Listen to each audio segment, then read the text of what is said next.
What should I say when I sneeze? When I sneeze, I should say Alhamdulillah. Alhamdulillah. We learned this previously that Tahmid is Alhamdulillah. All praise be to Allah. If another Muslim sneezes and says Alhamdulillah, I should say to them Yarhamukallah. Yarhamukallah. May Allah have mercy on you. It's the right of a Muslim that when he sneezes, one should reply to him with this dua. So whenever your brother Muslim or sister in Islam sneezing and saying Alhamdulillah, you say Yarhamukallah to them.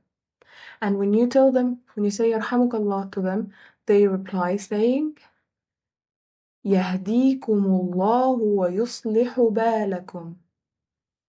Yahdikumullahu wa yuslihu balakum.